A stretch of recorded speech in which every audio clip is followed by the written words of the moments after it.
अस्सलाम वालेकुम रहमतुल्लाहि वबरकातुहू। गाइस, आज की वीडियो बहुत इंपॉर्टेंट है, खासकर हिंदुओं के लिए सबक आमोज है।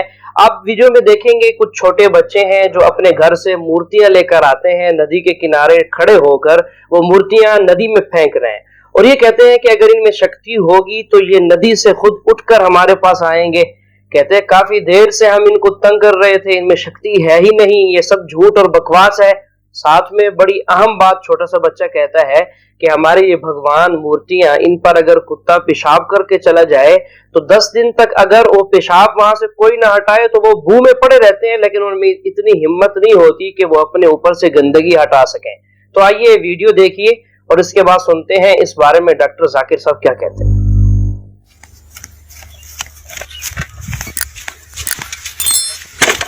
इस दिवाली हम इन्हें अपने घर से त्याग रहे हैं। अगर इनमें शक्ति होगी तो ये 5 मिनट में बाहर आ जाएंगे। चलिए अब हम इन्हें फेंकना शुरू करते हैं। क्या फेंकेंगे?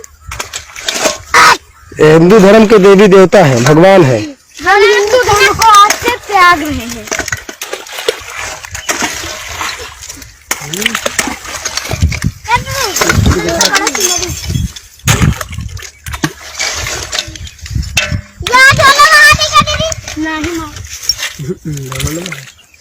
देखो वो जा रही है, देखिए। क्या नाम है तुम्हारा? हमारा नाम सगुन यादव।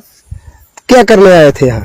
हम यहाँ जो है गणेश जी, दुर्गा माता, शंकर भगवान और जो है और आदि भगवान, उन्हें हम यहाँ पे फेंकने आए थे अपने घर से झाड़ू लगा के। क्यों फेंकने आए थे? क्या आप तो तुम्हारे घर के लोग पूजा नहीं करते हैं इनकी? हमारे घर के लोग करते हैं लेकिन हम नहीं करते, क्योंकि हम इन्हें मानते ही नहीं। ये बस मूर्ख बनाने वाला काम करते हैं। ये जो ब्राह्मण है, इन्होंने मूर्ख बनाने वाला धंधा किया। ना ही इनमें कोई शक्ति है, ना ही कोई जादू। अगर ये सब होता तो हमने इतनी देर से इनको परेशान कर रखा था। वो चल, अगर इनमें इतनी शक्ति होती, इतनी वो होती, मतलब ये नदी से निकलकर यहाँ चले आते। अब जैसे हो गया कि हम अगर इनके पास धूप बत्ती रख दे, माला रख दे, अगर इनमें इतनी शक्ति हो तो ये पहन ले। हम कह दे भगवान आप अपने आप से ये सब कर लीजिए, क्या कर पाएंगे? आप भी एक बार कर लीजिएगा। और मैं और एक और चीज बताना चाहती हूँ, जैसे कि अब हो गया, अब जैसे इनका ये मंदिर है, हमारे गांव में भी है मंदिर। अगर हम उनके पास अगर कोई कुत्ता टट्टी कर जाए तो वो उन्हें 10 दिन तक सूंघते रहेंगे, लेकिन क्या वो अपने आप उन्हें बहा सकते हैं? जब वो अपने घर का ही, अपने आसपास का ही वातावरण नहीं सही कर सकते तो ये हमारा तुम्हारा क्या करेंगे? कहाँ से करेंगे? है इनमें शक्ति। अगर इनमें शक्ति होगी तो ये अभी नदी से चली आएंगी। बहन ने सवाल किया है कि वो कृष्ण की पुजारी है और जब बुत परस्ती करती है, मूर्ति पूजा करती है, तो उस ईश्वर का फोटोग्राफ रखती है, उस ईश्वर की मूर्ति रखती है ताकि कंसंट्रेशन के लिए, तो इसीलिए वो मूर्ति पूजा करती है। बहन, आपकी हिंदू धार्मिक किताब में लिखा है कि मूर्ति पूजा गलत है, और मैं कई बार कह चुका हूँ, फिर से दोहराता हूँ कि लिखा है श्वेताश्वेतर उपनिषद में चैप्टर नंबर 4 मंत्र नंबर 19 और यजुर्वेद में अध्याय नंबर 32 मंत्र नंबर 3 में, न तस्य प्रतिमा अस्ति। उस ईश्वर, उस भगवान की कोई प्रतिमा नहीं, कोई फोटोग्राफ नहीं, कोई पिक्चर नहीं, कोई पेंटिंग नहीं, कोई बुत नहीं, कोई मूर्ति नहीं। आपकी मजहबी किताब में साफ तौर पे लिखा है मूर्ति पूजा गलत है। फिर भी हिंदू धर्म के अधिकारी पंडित मुझसे कहते, मैं जब कहता हूं आपके मजहबी किताब में साफ लिखा है गलत है, क्यों करते आप मूर्ति पूजा? तो वो कहते हैं कि मूर्ति पूजा करते हैं, मानते हैं गलत है, लेकिन मूर्ति पूजा करते कंसंट्रेशन के लिए। जब हम हायर लेवल ऑफ कॉन्शियसनेस पहुंच जाएंगे तो मूर्ति पूजा की जरूरत नहीं। पहले शुरुआत में कंसंट्रेशन के लिए मूर्ति जरूरत है। हायर लेवल पे, हायर कॉन्शियसनेस पे मूर्ति की जरूरत नहीं। तो मैं उनसे कहता हूं, उन पंडितों से और आपसे भी, हम मुसलमान हायर कॉन्शियसनेस पहुंच गए, हमें मूर्ति की जरूरत नहीं। मैं इनसे पूछता हूं कि शुरुआत में कहते हैं कि स्टार्टिंग में जरूरत है, बाद में नहीं। जब आप स्कूल में जाते हैं, पहली कक्षा में आप बेसिक सीखते हैं, कठिन चीज बाद में सीखते हैं 8वीं 9वीं 10वीं में। तो मैथ्स में अगर कोई कहेगा 2 + 2 = 5। आपने कहेंगे गलत है, मैं जानता हूं, 10वीं में आऊंगा तो कहूंगा कि 2 + 2 = 5, इट इज 4। आप बचपन में ही कहेंगे भाई 2 + 2 4 is the foundation.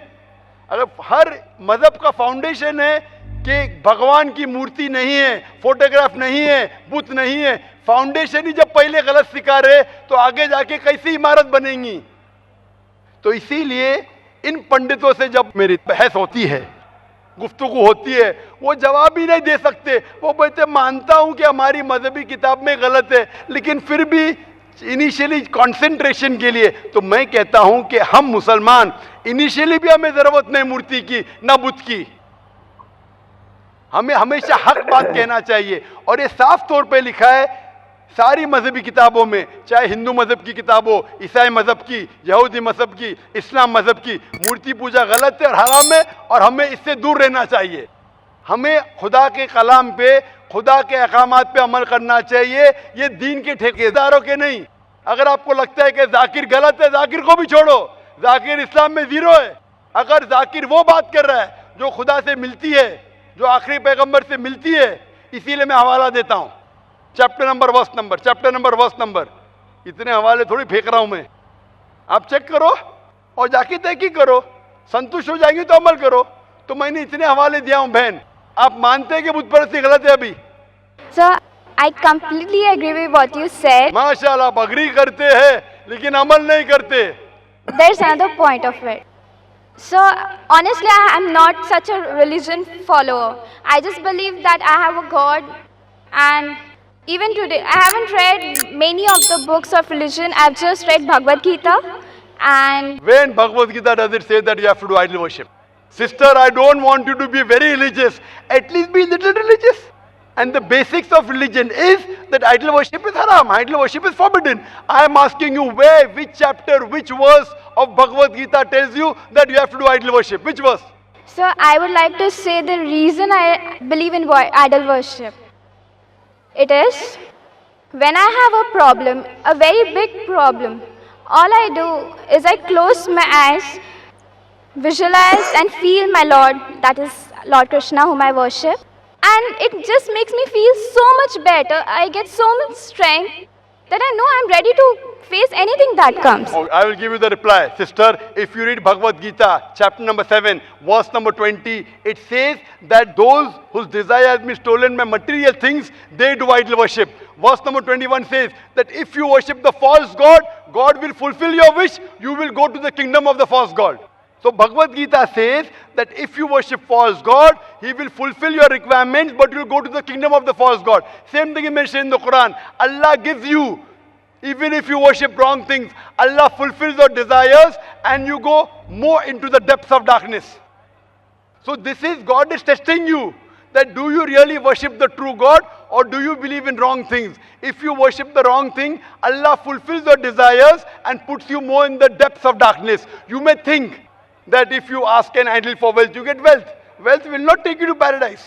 Following the commandments of God will take you to paradise. So sister, isn't it mentioned in Bhagavad Gita that don't do idol worship? It says those whose intelligence has been stolen by material desires, they do idol worship.